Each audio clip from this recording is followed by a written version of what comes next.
Donc l'autre fois, si vous vous rappelez, on avait traité la question du syndrome parkinsonien. D'accord? On a dit que c'est un syndrome moteur, principalement moteur. Maintenant, on va toujours traiter des syndromes moteurs. Mais cette fois-ci, c'est la motricité volontaire. Autant pour le syndrome extra-pyramidal, on parle de la motricité automatique. On a dit qu'il y a des troubles de la marche, une marche particulière, troubles du balancement physiologique des bras. Maintenant, on va voir le syndrome pyramidal, qui est défini comme étant un ensemble de symptômes et puis de signes physiques traduisant une lésion de la voie de la motricité volontaire, qui est la voie pyramidale, constituée de la voie cortico-spinale et cortico-nucléaire. Oui. Mais automatique. Lorsqu'on dit un faciès hypomimique, la motricité faciale, c'est bien sûr une partie automatique, une partie volontaire. Parce que le clignement palpébral, c'est toujours un mouvement volontaire et également un mouvement automatique. Je peux faire le clignement de façon inconsciente. D'accord? La même chose, la mimique faciale. On a une partie, elle est volontaire, mais également on a une partie, elle est automatique.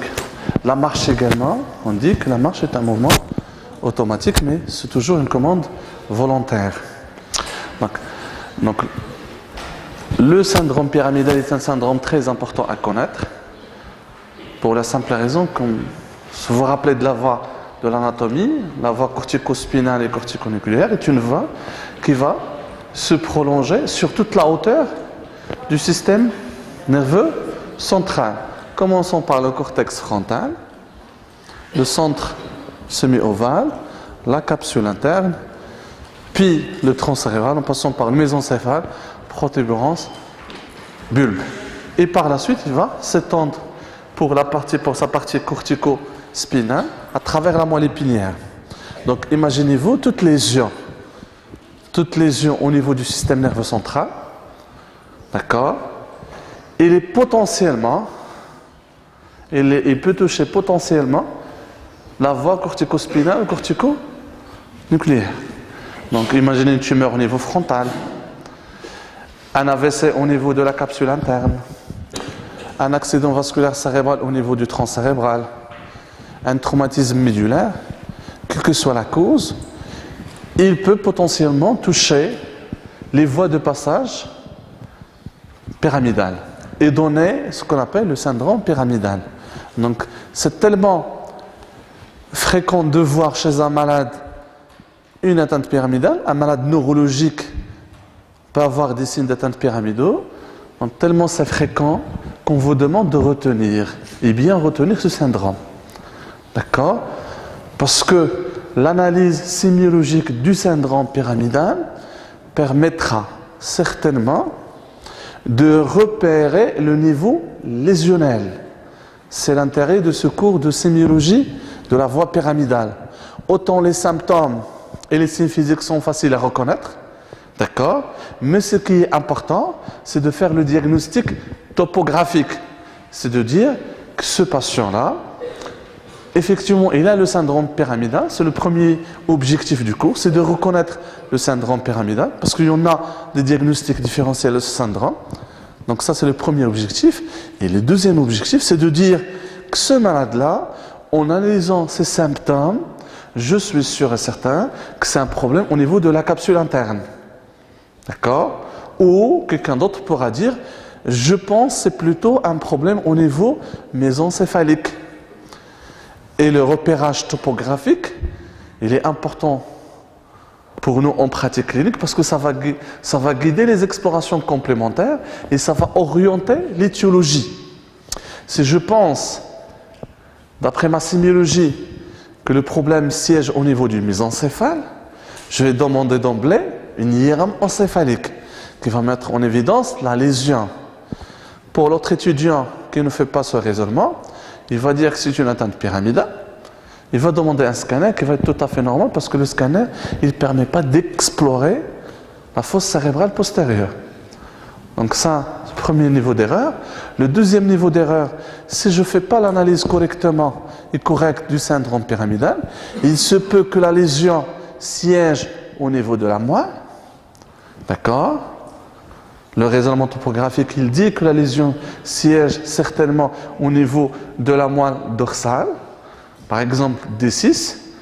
Or, l'étudiant demandera l'IRM encéphalique ou le scanner cérébral. Donc, l'objectif du cours, c'est de reconnaître le syndrome pyramidal et de faire une bonne analyse topographique pour pouvoir dire la lésion et siège à quel niveau. Donc c'est très simple. Donc le syndrome pyramidal, comme je viens d'expliquer, c'est l'ensemble des symptômes et des signes qui traduisent une atteinte, quel que soit son niveau, de la voie corticospinale, support de la commande de la motricité volontaire. D'accord? Un petit rappel. Donc la voie pyramidale qui commence au niveau du cortex frontal.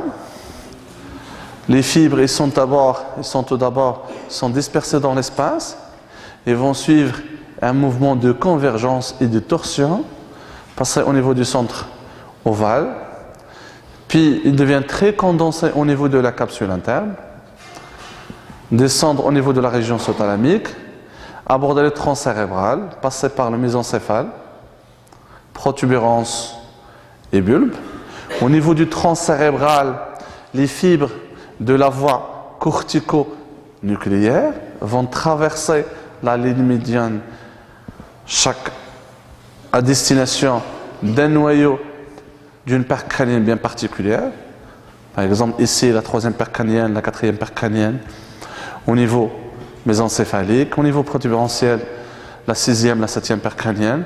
Et puis pour la neuvième, la dixième, la onzième et la douzième paire crânienne au niveau bulbaire.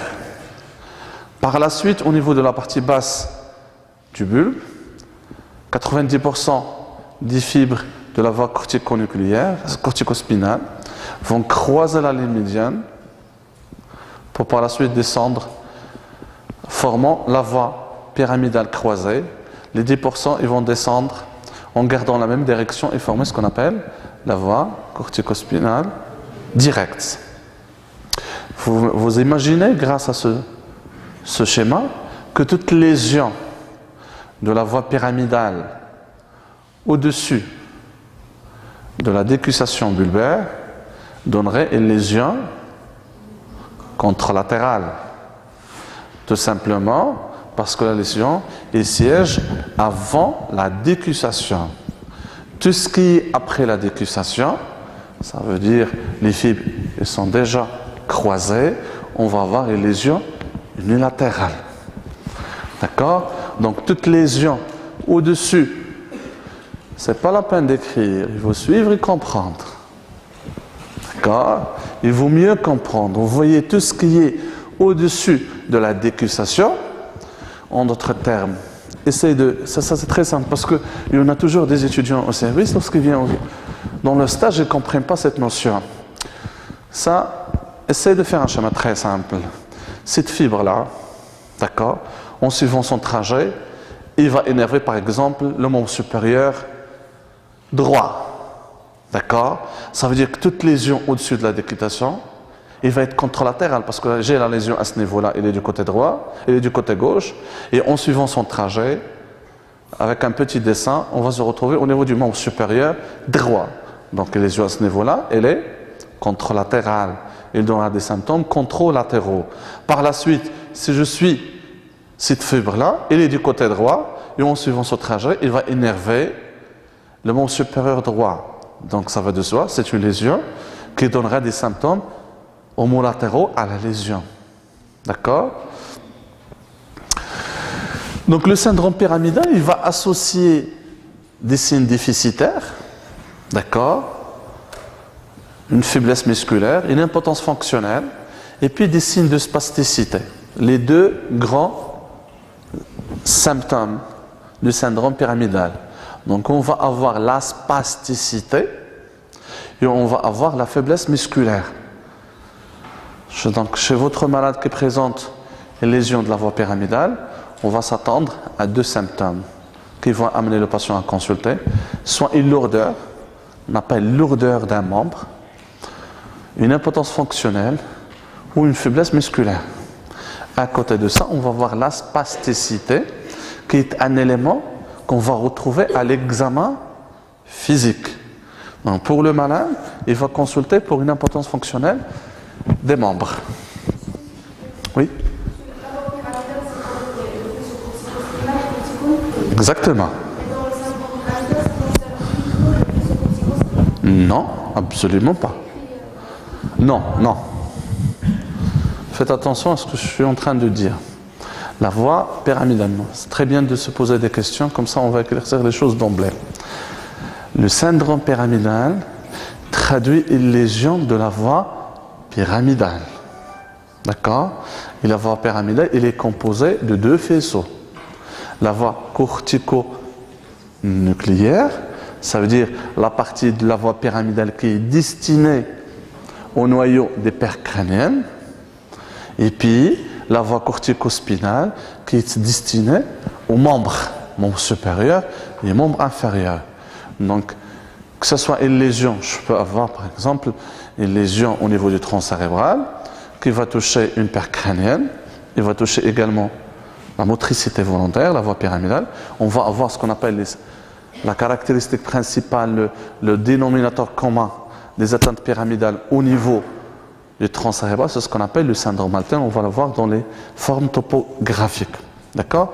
Donc, votre patient va se présenter avec une impotence fonctionnelle et vous allez trouver à l'examen clinique une spasticité. Ces deux éléments, à savoir l'impotence fonctionnelle et la spasticité, ils peuvent être soit synchrones, soit ils peuvent survenir de façon décalée dans le temps. Lorsque vous avez une atteinte, qu'est-ce qui définit la présentation? C'est la brutalité ou le mode d'installation d'une atteinte de la voie pyramidale. Si j'ai une installation, si j'ai un mécanisme lésionnel progressif, ça veut dire que j'ai une tumeur cérébrale, j'ai une pathologie inflammatoire qui va détruire la voie pyramidale de façon progressive, le malade va se présenter d'emblée avec une impotence fonctionnelle, avec de la spasticité à l'examen clinique. Croyez-moi, monsieur, en écrivant, tu ne vas rien comprendre. Je te le dis. Et tu ne pourras pas répondre à l'examen. Ce n'est pas en lisant ce que j'ai dit que tu vas comprendre. Hein, croyez-moi. Au contraire, il faut suivre. Comme ça, tu vas choper les problèmes. Parce que c'est un problème de compréhension. Donc, je m'explique. Lorsque vous avez un processus lésionnel progressif, les deux éléments du syndrome pyramidal vont survenir de façon synchrone. C'est-à-dire, et le malade va consulter avec l'impotence fonctionnelle et avec la spasticité. Lorsqu'on a une atteinte d'emblée brutale, d'accord, le syndrome pyramidal, il est qualifié comme étant un syndrome pyramidal flasque. On le qualifie comme ça, on dit, nous sommes face à un syndrome pyramidal flasque. Que celui-là, il va associer l'impotence fonctionnelle. On va avoir une impotence fonctionnelle, on va décrire l'impotence fonctionnelle, mais la spasticité, elle fait défaut. Lorsque vous avez une lésion pyramidale aiguë, le malade aura une impotence fonctionnelle, premier élément du syndrome pyramidal, mais il n'aura pas la spasticité. Il aura ce qu'on appelle l'hypotonie. C'est l'opposé de la spasticité qui est l'hypertonie. Donc le malade va avoir un membre, c'est par exemple une atteinte pyramidale qui va toucher les membres inférieurs. Donc les membres inférieurs, ils sont hypotoniques et il y a une faiblesse musculaire. On dit quelques semaines plus tard. Quelques semaines plus tard, ça veut dire ça dépend du malade, du type de lésion. On va voir installer la spasticité quelques semaines plus tard. Dans 2 semaines, 3 semaines, mais généralement on dit dans 1 mois, on va voir la spasticité. Ce qui définit cet élément de décalé dans le temps. Vous comprenez? Ça veut dire, si vous avez quelqu'un qui vient pour une atteinte pyramidale aiguë, par exemple un accident vasculaire cérébral ischémique, s'il vient, d'accord, ça veut dire qu'il va toucher le cortex frontal, le patient va venir avec un syndrome pyramidal. Mais ce syndrome, il va comporter uniquement l'impotence fonctionnelle. Il n'y aura pas de spasticité. C'est important à reconnaître ça. Parce qu'on verra dans les diagnostics différentiels, un des syndromes qu'on va traiter plus tard, c'est le syndrome neurogène périphérique. Et ce syndrome neurogène périphérique, qu'est-ce qu'il associe? Il associe l'impotence fonctionnelle et l'hypotonie. D'accord? Donc, l'atteinte, le syndrome neurogène périphérique est un diagnostic différentiel plausible lorsqu'on a une atteinte pyramidale à sa phase flasque. Donc, le deuxième élément qu'il faudrait retenir, syndrome pyramidal flasque, syndrome pyramidal spastique. Atteinte lésionnelle aiguë, on va avoir un syndrome pyramidal flasque qui associe une hypotonie avec une faiblesse musculaire. Le syndrome pyramidal spastique qui survient dans les suites d'un syndrome pyramidal flasque ou d'emblée si vous avez un mécanisme lésionnel progressif. Et celui-là, le syndrome pyramidal spastique, il va associer la faiblesse musculaire et la spasticité. Est-ce que c'est clair? D'accord?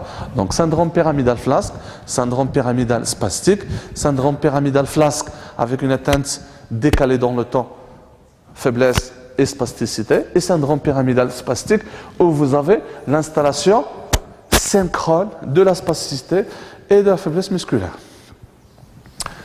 Élément contralatéral à la lésion, ipsilatéral à la lésion. Donc, toute lésion de la voie pyramidale avant la décussation, il est par définition contralatéral.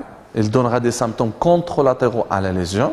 Tout ce qui est en dessous de la décussation bulbaire donnerait des symptômes homolatéraux à la lésion. Donc, le malade, il va se présenter par des symptômes, ce qu'on appelle les signes fonctionnels.